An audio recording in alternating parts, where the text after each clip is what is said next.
Hello and welcome to Chesapeake Weekly Home Edition. Well, if you've traveled through Great Bridge recently, you've likely encountered some traffic due to construction. So there's a lot of construction happening on Battlefield Boulevard right around the Great Bridge Bridge, and there's actually a couple different things happening there. There's a private project, there's a public works project, so we went right to Jason Brown, Public Works Information Coordinator, to give us the lowdown on everything happening in Great Bridge. And what that project is going to do, it's going to add 2 left turn lanes from Albemarle Drive onto northbound Battlefield Boulevard. It's going to add a traffic signal at that intersection, along with some pedestrian and stormwater drainage improvements. It's really going to make getting into and out of the neighborhood over here a lot easier for everyone, including those who work at the Municipal Center. That project is now under construction alongside the commercial redevelopment of the properties on Battlefield Boulevard, and that's led to some traffic impacts. It's going to be some lane shifts and lane closures along Battlefield Boulevard southbound, as well as some full closures of Albemarle Drive. Those are going to occur over the weekends. A lot of that's going to be weekend-long work, but there will be some temporary lane closures on Albemarle Drive during the work week for folks to keep in mind. The best way for folks to keep a track of what those lane closures are going to be, check on our website, go to cityofchesapeake.net/publicworks, and look at our travel advisories page to get the latest of travel advisories here in Great Bridge and throughout Chesapeake, as well as enrolling in Chesapeake Alert and clicking on those road closures. And what will happen is whenever we have to close a road here in Chesapeake for a full closure, we'll send a text message out to our subscribers to let them know so they can plan ahead for their travels. Now, Jason mentions Chesapeake Alert, and it really is such an incredible way to get some updates when you're traveling around the city about road closures and lane closures. But I want to talk about it a little bit more because the real purpose of Chesapeake Alert is of an emergency nature. So once you're in the system, Chesapeake Alert allows us to reach out to you in the event of an emergency. So we're talking things like there's a tornado headed for your house, or hurricanes are coming, your home is being evacuated, here's what you need to know. Or it could even be used in the event of a man-made disaster. Once you're in that system, it allows us to reach out to you for emergencies.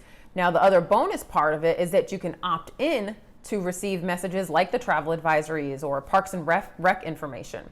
And you can control how and when we reach out to you, whether it's phone, email, text, whatever works best for you.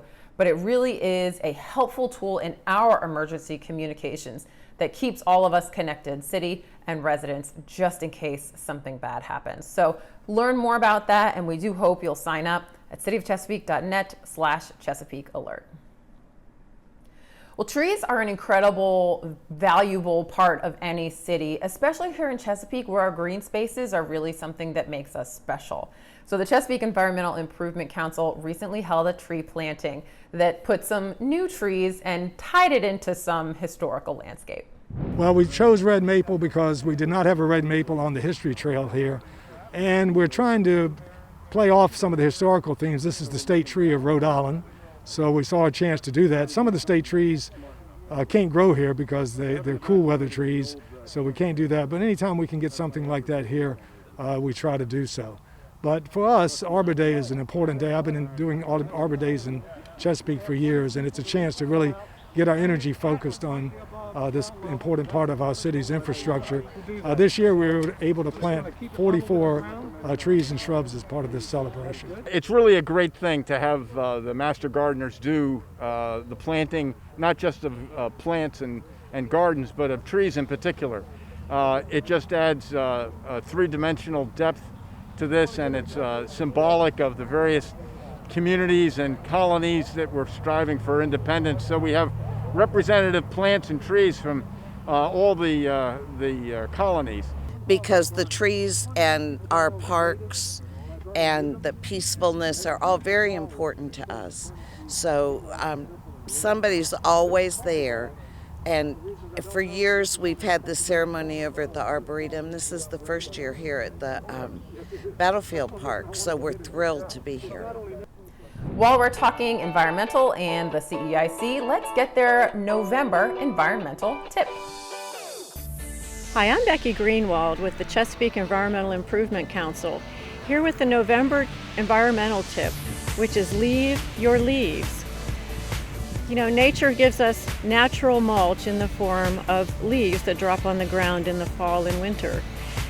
And these leaves should either be composted or mulched into the soil. Make sure your storm drains also are clear of all leaves. Remember, leave your leaves.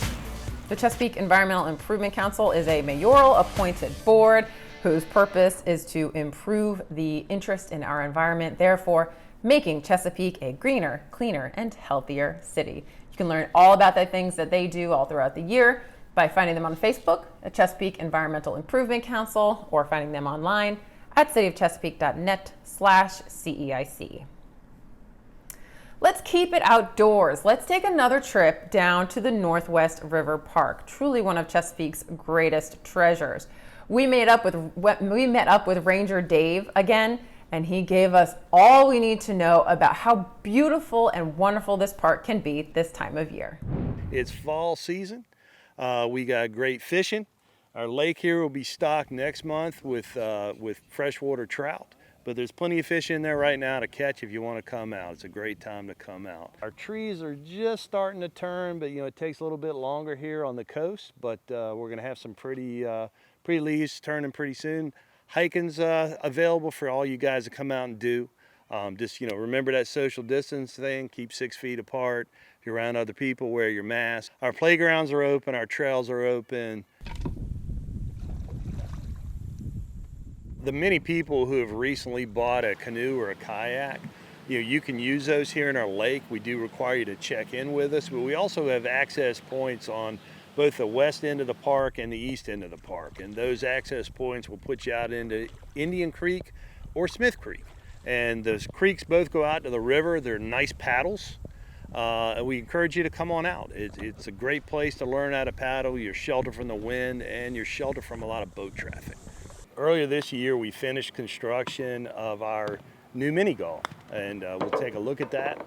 Rangers and maintenance staff here at Northwest River Park, we put it all together. It's a fun little course. It's open right now. I mean, none of the regulations have shut that down, so come on out and play. Also next year, we're going to be putting in new bathhouses in our campground. We're excited about this. They're going to be state of the art, if you will, for a bathroom. Each shower stall will be individual, so you won't be sharing the space with anybody else, and we're looking forward to that. Hopefully we'll have that sometime next year during the camping season. We've just recently rebuilt the Marjorie Ryan Walkway. That's in the southern end of the park. It is a wooden walkway that extends all the way out to the river. It's got a great views of the river there. That had been closed for years, and city finally got it reopened, but it's great to walk on. It's wheelchair accessible. I encourage you to come out and spend some time on it.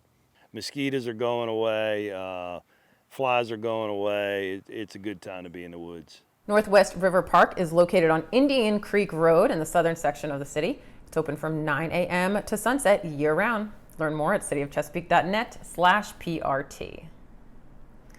It's that time of year for TCC's popular Shakespeare in the Grove, but just like most things, it'll be a little bit different this year.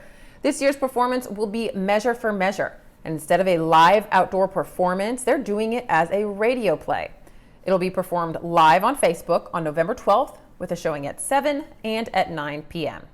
Register for your free tickets at roper.tcc.edu and check out a recent episode of Peak Life, where Chesapeake Television's Jim Hazel spoke with Logan Bennett, the show's director. You can find that episode at youtube.com/Chesapeake Television. Just look for the Peak Life playlist. That's all we've got for this week. Thank you so much for joining us. Stay healthy, and we'll see you next week. Mom was diagnosed with Alzheimer's at 58 years old. This disease just ravages a family. It changes your life. If we work together, we can stop this epidemic. Now is the moment. Contact Bright Focus and learn more.